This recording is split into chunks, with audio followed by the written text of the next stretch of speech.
This is your prophecy update.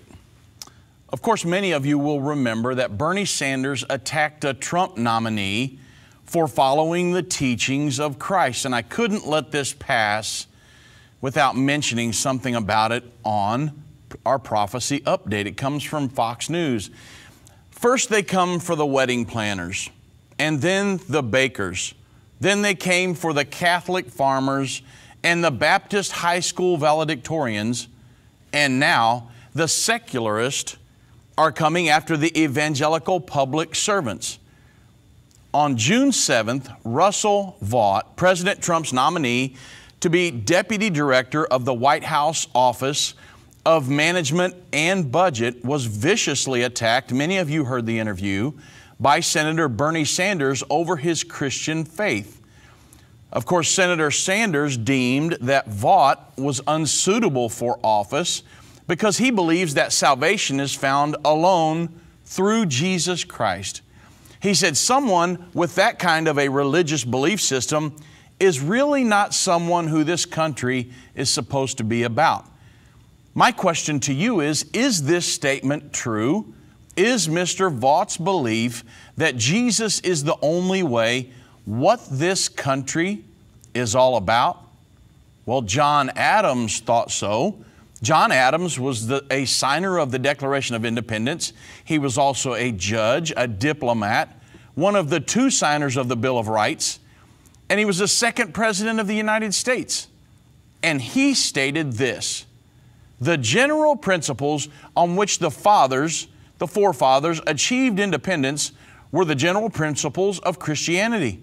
I will avow that I then believed and now believe that those general principles of Christianity are as eternal and immutable as the existence and attributes of God.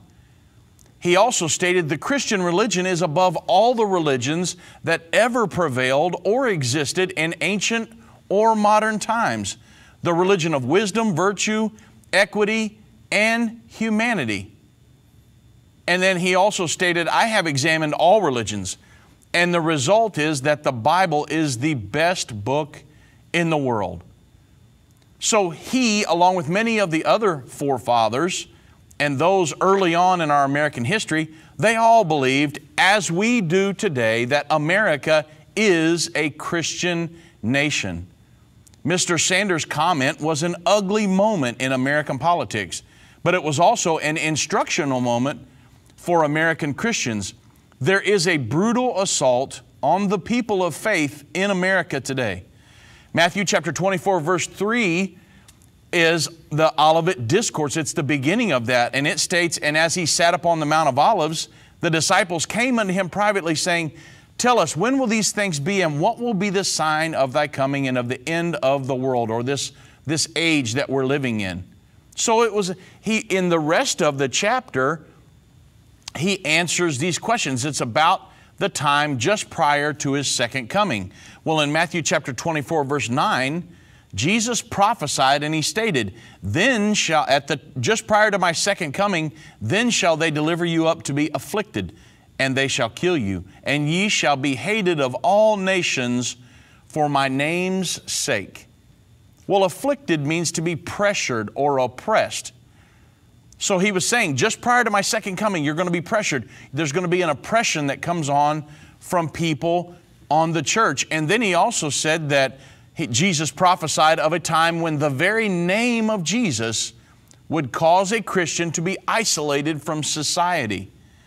The current assault on Christianity in America is the ongoing fulfillment of this prophecy.